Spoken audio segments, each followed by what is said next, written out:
Assalamualaikum warahmatullahi wabarakatuh. Berjumpa lagi dengan saya Fikri Akbar Fitriansyah di segmen Telusur Halal edisi produk olahan susu. Nah, kali ini kita akan membedah kehalalan dari produk-produk pangan. Edisi kali ini adalah olahan susu dan akan kita bahas adalah es krim. Pembahasan seperti biasa, komposisi bahan, klasifikasi bahan, diagram alir proses pembuatan produk, dan telusur halal. Adapun produknya yakni Aise Freezy Choco ya dari PT Alpen Food Industry, LP POM MUI-nya Taltera dan BPOM RI-nya Taltera. Oke, kita langsung ke komposisi.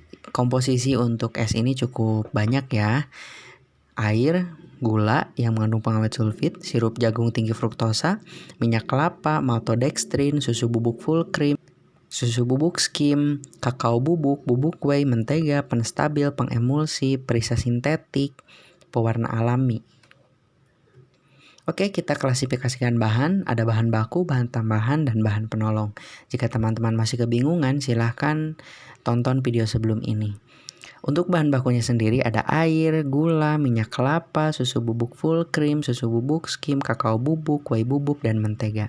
Untuk bahan tambahan ada sirup jagung, maltodextrin, penstabil, pengemulsi, perisa sintetik, pewarna alami, dan bahan penolongnya stik kayu es krim, karena ini esnya es stik, dan pembungkus es krim.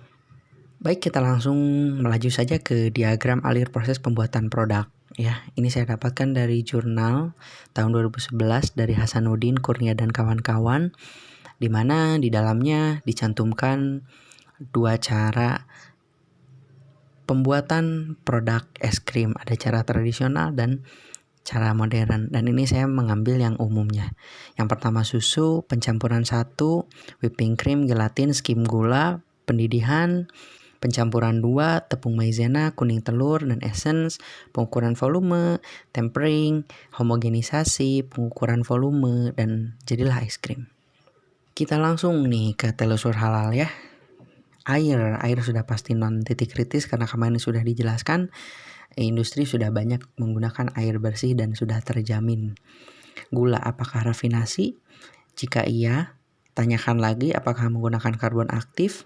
Nah, karbon aktifnya dari mana? Dari tulang hewan kah atau arang? Kalau dari arang sudah pasti non titik kritis ya. Kalau dari tulang hewan, tanyakan lagi apakah hewannya non halal? Apakah hewannya halal? Kalau hewannya non halal sudah pasti haram dan tidak boleh digunakan. Kalau hewannya halal, di sini dicantumkan titik kritis. Mengapa? Karena kembali lagi ke kaidah untuk menelusuri produk-produk hewani. Apakah hewannya disembelih dengan syariat Islam dan lain sebagainya. Selanjutnya minyak kelapa sawit. Nah, perlu ditanyakan pemurniannya. Apakah dilakukan pemurnian? Jika iya, apakah menggunakan karbon aktif? Jika iya, dari mana asal karbon aktifnya? Apakah dari tulang hewan atau arang? Tulang hewannya apakah hewan non halal atau hewan halal? Maka sudah jelas ya bagaimana nanti hukumnya. Kemudian di komposisi dicantumkan bahwa gulanya mengandung pengawet sulfit. Pengawet sulfit ini termasuk dalam positive list dari MUI.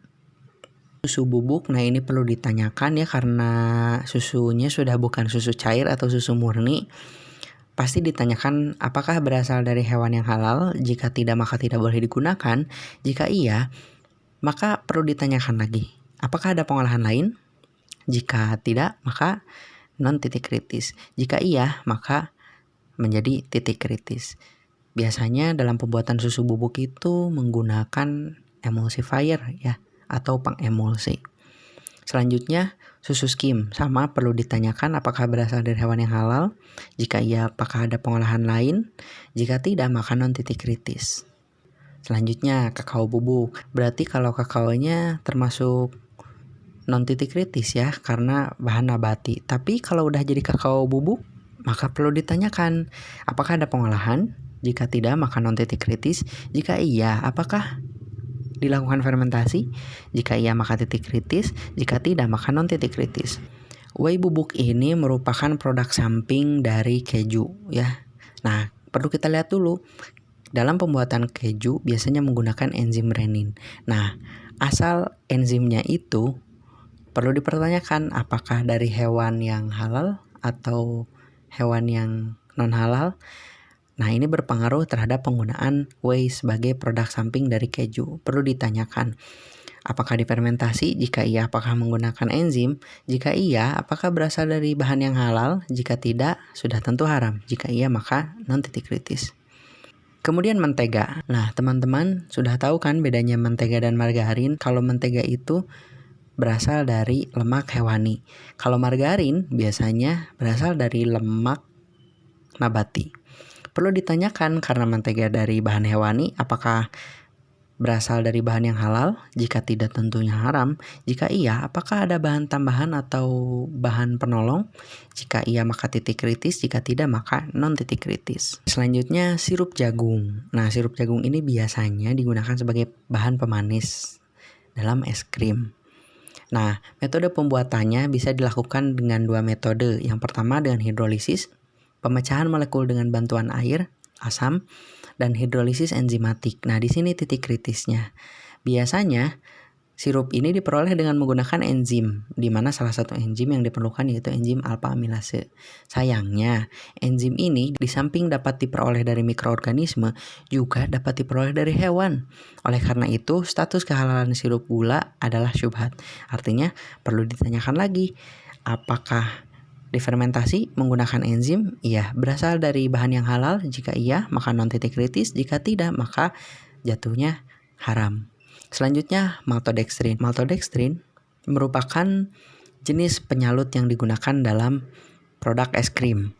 Kebanyakan dari bahan tanaman. Jadi, maltodextrin ini sudah pasti non titik kritis. Kemudian, penstabil apakah berasal dari hewan halal? Ya. Jika iya, maka non titik kritis. Jika tidak, maka titik kritis. Kemudian pengemulsi berasal dari bahan halal. Jika iya, non titik kritis. Jika tidak, maka jatuhnya titik kritis. Untuk bahan tambahan yang lainnya, perisa sintetik sudah jelas non titik kritis dan pewarna alami non titik kritis. Tetapi ada catatan untuk perisa sintetik yang harus diwaspadai adalah perisa jenis rum dan raisin karena mengandung khomer di dalamnya, yang mana khomer itu sudah jelas diharamkan oleh syariat. Jadi kesimpulannya, untuk produk es krim ini sendiri sebetulnya produk yang lumayan beresiko ya, karena banyaknya bahan-bahan yang dikategorikan dalam kategori titik kritis. Jadi buat teman-teman, pastikan dalam membeli es krim sudah ada logo halalnya. Oke, begitu teman-teman untuk telusur halal edisi kali ini. Sampai jumpa di telusur halal edisi selanjutnya. Assalamualaikum.